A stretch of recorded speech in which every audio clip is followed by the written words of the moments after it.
Olá, meus irmãos, olá, minhas irmãs. A graça e a paz de Cristo Jesus possa ser sobre a sua vida, que a graça e a paz de Cristo Jesus possa ser sobre a sua família. Estamos começando mais uma Escola Bíblica da Família, apresentado pela família Barueri. Meu nome é Adalberto Campos, sou um dos pastores aqui da família Barueri e com toda certeza é uma grande bênção, um grande privilégio poder entrar na tua casa, poder entrar no teu lar, entrar no teu trabalho, talvez você esteja em teu trabalho, um momento de folga, enfim, poder entrar na tua vida para poder ministrar a bendita palavra do nosso Senhor e Salvador Jesus Cristo. Este é um grande privilégio para nós, poder ministrar a palavra de Deus. Por isso, nos dedicamos à Escola Bíblica da Família, um tempo onde buscamos aprender mais sobre a palavra de Deus, um tempo em que nós dedicamos para buscar a presença do Senhor e entender o propósito do Senhor para com as nossas vidas. Eu quero começar, antes de começar, na verdade, essa nossa aula, nosso assunto, eu quero trazer um lembrete aqui para você. Se caso você ainda não é inscrito no nosso canal, se inscreva no canal da família Barueri, já clique ali no sininho para que você possa receber as nossas recomendações. E se o material da família Barueri tem sido instrumento de Deus para a tua vida, curta também, compartilhe com os teus amigos, compartilhe com os teus irmãos, com os teus familiares, para que possamos alcançar o maior número de pessoas e assim trazer edificação ao corpo de Cristo. Esse é o propósito da Igreja Cristã da Família em Barueri, edificar o corpo de Cristo. Por isso temos nos dedicado à busca da palavra do Senhor. Nossa oração é para que a palavra do Senhor encontre lugar no teu coração. Isto é fundamental para a edificação de nossas vidas. Por isso, meu irmão, por isso, minha irmã, fique esperto. Jesus Cristo está voltando. A iminência volta de Cristo é real e nós cada vez mais queremos estar preparados para não sermos pegos de surpresas. Por isso, nos dedicamos e buscamos alento, consolo, direção por meio da palavra do nosso Senhor e Salvador Jesus Cristo. Que esta bendita palavra encontre o devido lugar no teu coração. Nós temos nos dedicado já a 3 aulas, as nossas últimas 3 aulas, e hoje a 4ª aula sobre o tema o que é a Bíblia. Nós vamos nos dedicar cerca de 18 aulas com este assunto, vamos até o final do ano, até o meados de dezembro, iremos trabalhar com este assunto. Tenho certeza que é um assunto precioso, que já está falando ao teu coração e ainda vai falar muito mais. Se você não viu as primeiras aulas, eu quero recomendar que você assista as primeiras aulas, e não apenas esta aula, demais aulas, demais assuntos que temos na nossa página ali no YouTube, a respeito da Escola Bíblica da Família. Certamente conteúdo sempre precioso para falar ao teu coração. E falando o que é a Bíblia, nós temos nos dedicado a entender como a Bíblia foi escrita, como a Bíblia chegou até nós, né? Inclusive esse foi o nosso segundo assunto a ser tratado. E a partir daí nós passamos a dissecar, vamos dizer assim, a Bíblia. Entender que temos o Antigo Testamento e o Novo Testamento. Estamos tratando nesse momento a respeito do Antigo Testamento e como ele foi escrito. Sabemos que o Antigo Testamento foi escrito em hebraico, algumas pequenas porções, pouquíssimas porções em aramaico também. Já o Novo Testamento foi escrito em grego. Nós apresentamos isso nas últimas aulas, dizendo o porquê disso, como isso se deu. E na última aula nós falamos a respeito de o Antigo Testamento, dizendo como a Bíblia começa. Evidentemente em Gênesis, que é o livro do começo, princípio. Gênesis significa princípio, que no hebraico é o Bereshit. No princípio criou Deus os céus e a terra. Então nós vemos no livro de Gênesis o princípio da criação. Nós vemos no livro de Gênesis o princípio da chamada de Deus a Abraão, ali trazendo a restauração para o homem por meio de Israel, já prometendo, não é? Para Adão, inicialmente prometendo a semente da mulher, que viria a trazer redenção à humanidade, e dando continuidade a isso com Noé, na sequência Abraão, e assim chegando a palavra de Deus, e assim nós podemos ter entendimento a respeito de Jesus Cristo como Senhor e Salvador de nossas vidas. Falando do começo, nós avançamos para a história do povo de Israel, que é o assunto que nós queremos tratar neste dia, nesta aula, a história de Israel, onde trataremos a respeito do Êxodo e sobre as leis. Então, nesta aula, neste momento, nós vamos ver como se dar o início ali dessa chamada deste povo tão precioso, a qual o Senhor chamou para ser aquele que traria o Messias, como trouxe Jesus Cristo, o nosso Senhor. Israel tem a sua chamada, ali inicia a sua chamada com Abraão. Abraão, ele é o pai das nações, né? O pai da fé, conforme nós vemos nas galerias na galeria dos heróis da fé, na carta aos Hebreus.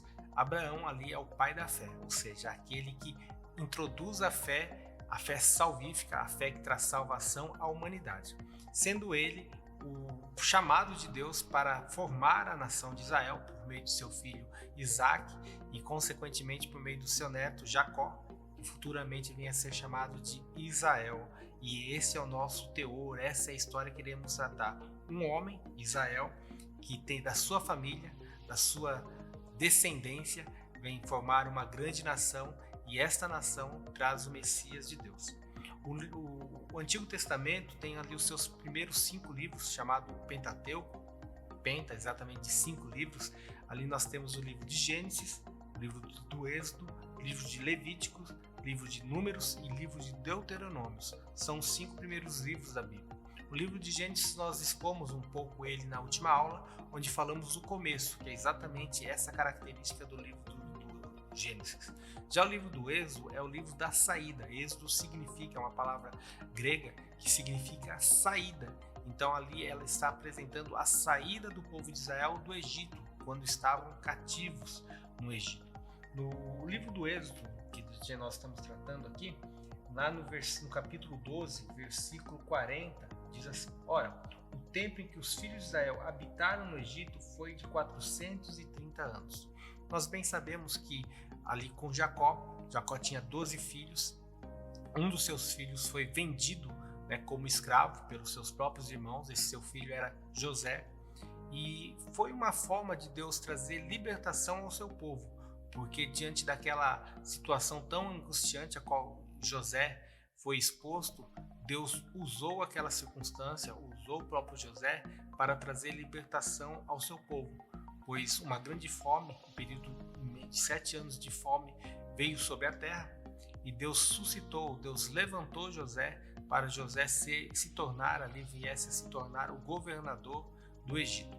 E isso deu a José condições de cuidar de seus irmãos, quando seus irmãos foram ao Egito ali pedir guarida ou pedir comida, buscar alimento no Egito.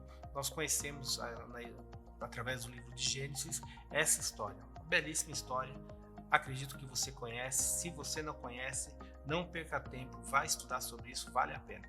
E ali temos o encontro de José com os seus irmãos.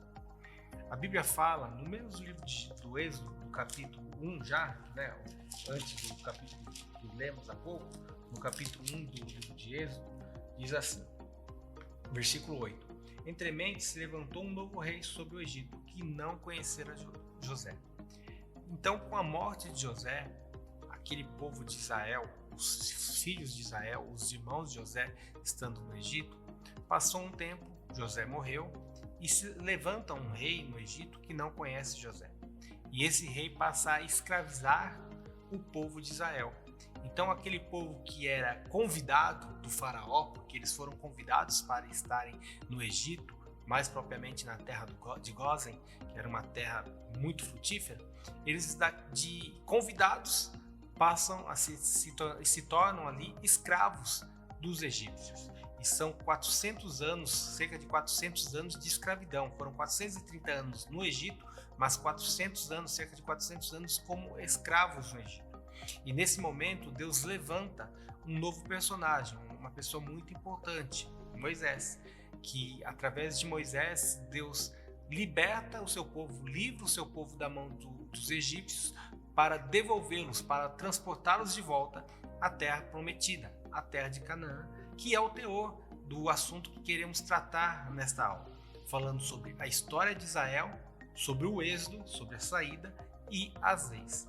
Pois bem, esse período de êxodo, esse período de saída, esse período que Deus liberta o seu povo das mãos dos egípcios, ele está sendo narrado em 4 livros, no livro do Êxodo, no livro de Levíticos, no livro de Números e no livro de Deuteronômios. Esses 4 livros, os quatro, sendo compondo ali o Pentateuco, compõem essa história. Cada um desses livros ele tem um propósito específico que rapidamente nós queremos expor nesta aula para podermos ter um entendimento melhor e maior sobre isso.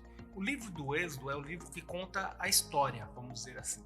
O livro do Êxodo ele traz a narrativa desde quando Israel se dá conta de que eram escravos no Egito até a sua derradeira saída do Egito e a estarem próximos ali à entrada na terra de Canaã, que somente vai acontecer no 6º livro da Bíblia com Josué, que falaremos na próxima aula. Israel sai do Egito de uma forma miraculosa. Você deve conhecer a história, mas rapidamente queremos pensar essa história. Deus levanta Moisés, que significa tirado das águas, para se tornar o libertador, aquele que tira o povo de Deus, o povo de Israel, do Egito, das mãos de Faraó. Ali um menino que tudo para não dar certo, inclusive a sua pena de morte já estava decretada, uma vez que Faraó mandou que matassem todos os meninos, mas Moisés milagrosamente foi poupado da morte que estava sobre todos os meninos israelitas, que estavam ali no Egito, evidentemente. Moisés foi poupado disso, se tornando um filho adotivo da princesa. Olha que história fantástica. E Moisés, portanto, foi criado no Egito, criado como um príncipe do Egito. Mas em determinado momento de sua vida, ele, sabendo quem ele era, sabendo de que ele não era um egípcio, pelo contrário, ele era um israelita, ele vê um egípcio maltratando um dos seus patrícios, maltratando um israelita, e ele se levanta contra ali para defender o seu mais próximo, né, o seu patrício, e o que acontece? Ele acaba matando esse egípcio. E por conta desse assassinato, por conta desse homicídio, Moisés se vê na situação, na condição de fugir. E ele foge do Egito e vai parar no deserto. Ali ele tem seu encontro com a sua futura esposa, se casa e passa 40 anos no deserto pastoreando as ovelhas, o rebanho do seu sogro, que vem a se tornar seu sogro, Jetro. Após 40 anos dessa história, Deus chama Moisés para libertar o seu povo do Egito. E ali nós vemos a saga de Moisés, uma belíssima história onde Deus, por meio de uma sarça, desperta o interesse de Moisés de conhecer o que estava acontecendo, o que se passava naquele momento, e Moisés vai até tem o conhecimento de Deus e Deus o chama para libertar o seu povo. Moisés vai até Faraó, com o coração endurecido. A Bíblia fala que por conta do endurecimento do coração de Faraó, Deus já sabia disso, ainda endurece mais ainda, deixando mais difícil. Deus levanta as chamadas 12 pragas do Egito, culminando na última praga, que é a morte dos primogênitos, que é a praga derradeira, que faz com que o temor, ou o medo, né, não diria nem temor, mas o medo do Faraó, permita com que o povo de Israel parta ali da terra do Egito e siga para a sua jornada para a terra prometida. Vemos a passagem do Mar Vermelho.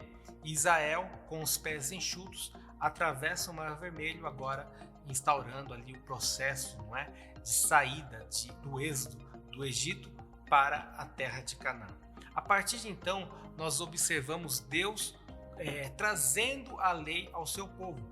Perceba que os livros que vão tratar da lei são 3 livros. Do Pentateuco são 5 livros. Gênesis, participamos a vocês, que conta a história ali dos princípios.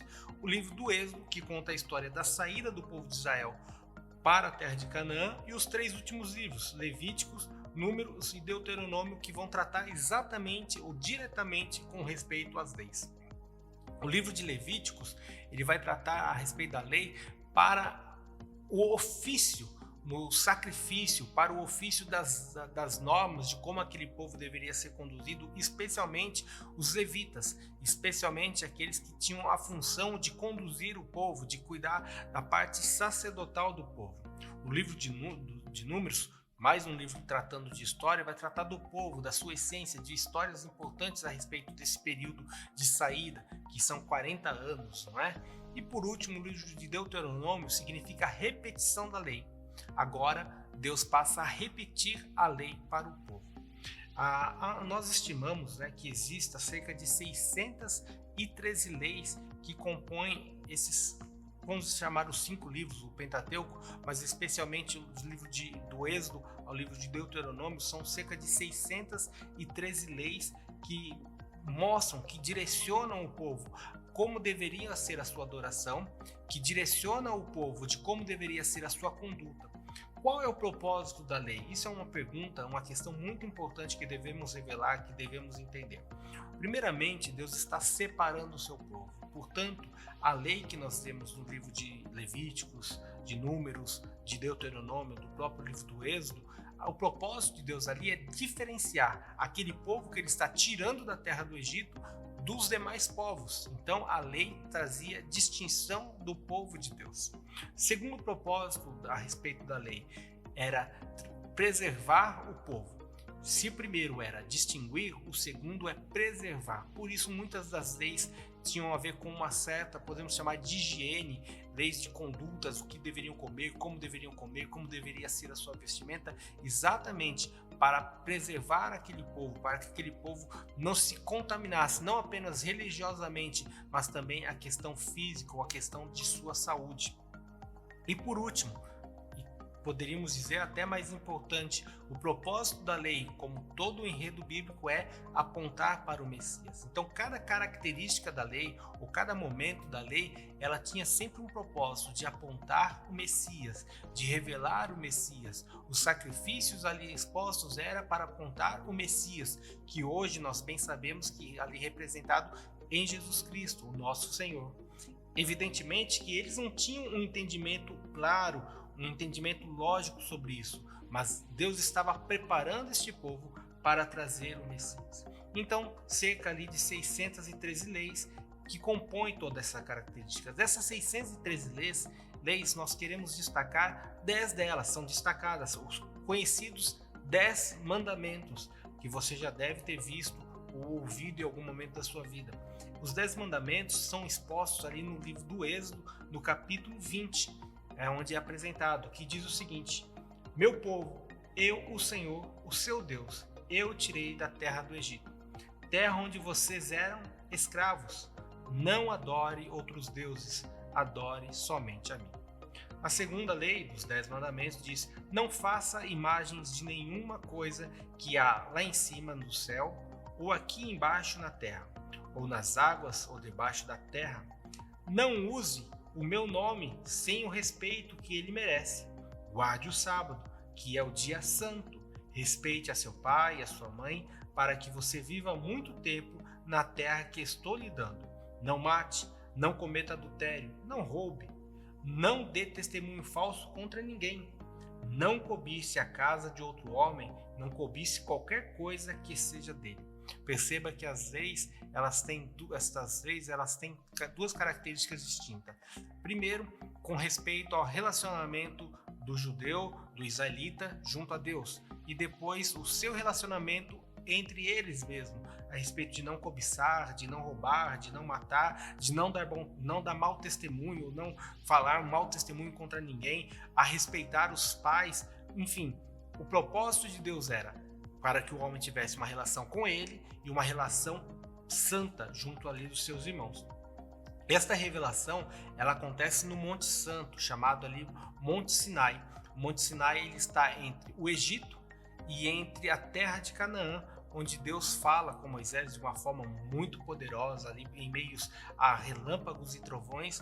O Senhor fala com Moisés, onde o Senhor escreve os 10 mandamentos. Conforme nós observamos na última aula, Deus manda com que Moisés lavrasse 2 tábuas de pedra e o próprio Deus escreveu os 10 mandamentos, dando a direção para o seu povo.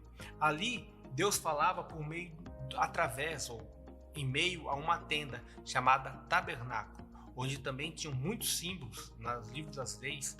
No livro do Levítico, propriamente, nós veremos muito bem isso, onde Deus fala poderosamente ou profundamente com o povo de Israel, preservando esse povo. Então nós temos ali o tabernáculo, que era levantado de tempo em tempo, conforme o povo andava, aquele tabernáculo era desmontado e onde o povo parava, por ordem de Deus, aquele tabernáculo era montado, era ajustado ali, para que pudesse ser oficializado os sacrifícios, para que o ensinamento, o propósito de Deus fosse estabelecido sobre aquele povo, sobre aquele grupo.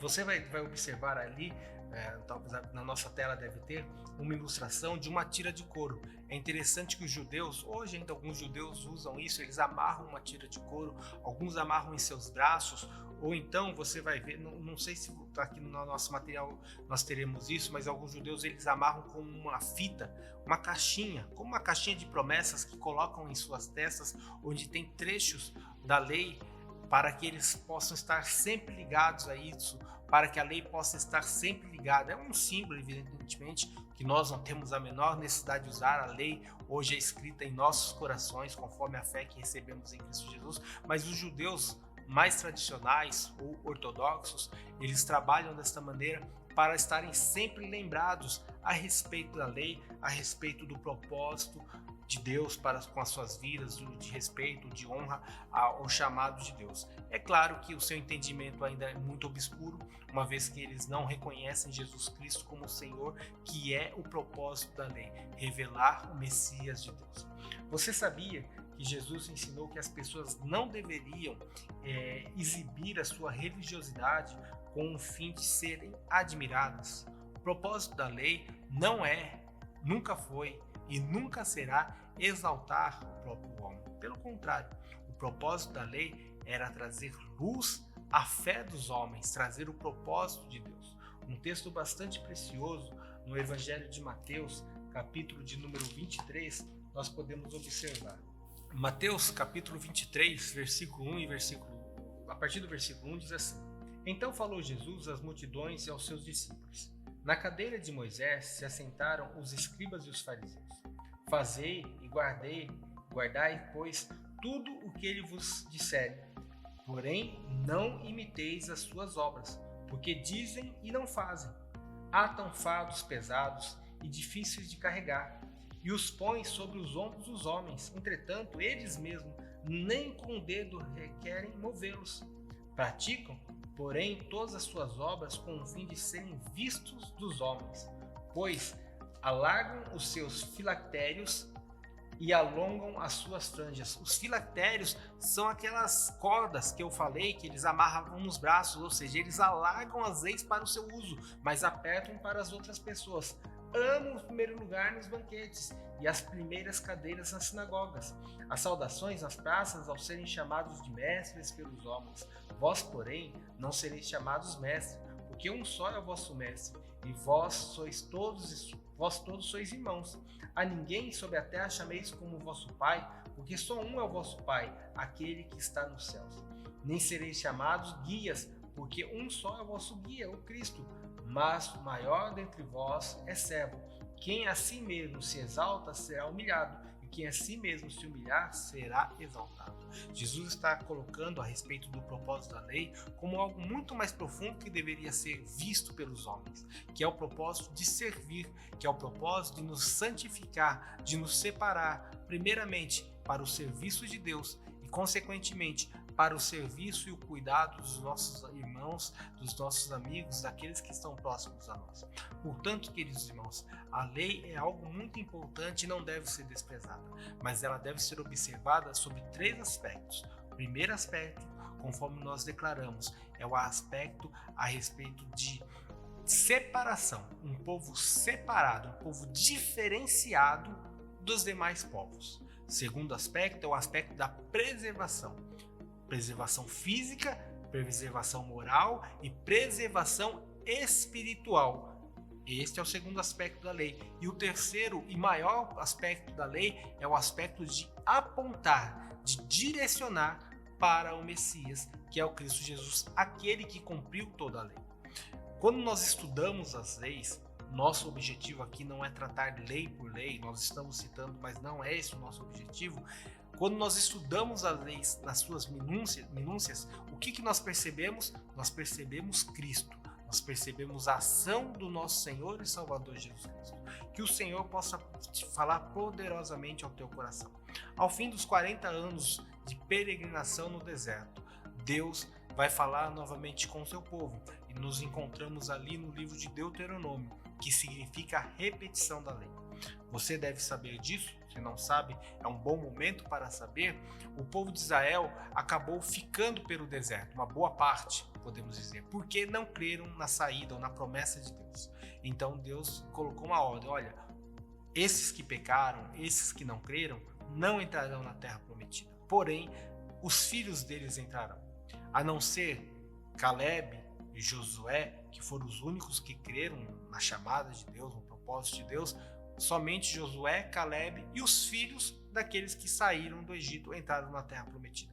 Quando estava prestes a entrar na terra prometida, Deus manda Moisés repetir a lei, ou seja, tudo aquilo que ele havia falado no livro do Êxodo, tudo aquilo que havia falado em Levíticos, tudo aquilo que havia falado em Números, Moisés repete a lei no livro de Deuteronômio. Esse é o propósito de Deuteronômio, repetir a lei para que aquele povo, aquela geração nova que nasceu no deserto, pudesse entender a lei, entrar na terra prometida consciente do chamado de Deus, do propósito de Deus para aquela jovem nação que estava sendo levantada por Deus para trazer o Messias à terra. Agora esse povo entra na terra de Canaã sob a direção de Josué. Este povo entra na terra prometida aguardando a bendita promessa de Deus, a vinda do Messias, que falaremos nas nossas próximas aulas. Que a palavra do Senhor possa encontrar lugar no teu coração. Que o Espírito Santo de Deus possa te conduzir a uma vida que glorifique a Deus o tempo todo. Oremos ao Senhor. Pai Santo, nós queremos dar graças ao Senhor pela palavra que encontrou lugar em nosso coração, que achou lugar em nosso coração. Que esta bendita palavra, que os ensinamentos que temos apresentados aqui possam ser esteio para a vida de nossos irmãos e assim glorificar o teu santo e maravilhoso nome. Que o Senhor possa abençoar a tua vida de forma poderosa. Até a nossa próxima publicação, se assim o Senhor permitir. Continuaremos falando a respeito da história do povo de Israel, agora trazendo sobre a sua conquista, a conquista na terra de Canaã e a consequência disso, como se deu. Fique conosco, fique atento sempre às publicações da família Barueri, sempre uma publicação para edificar o corpo de Cristo. Deus abençoe e tenha uma excelente semana na presença de Cristo Jesus.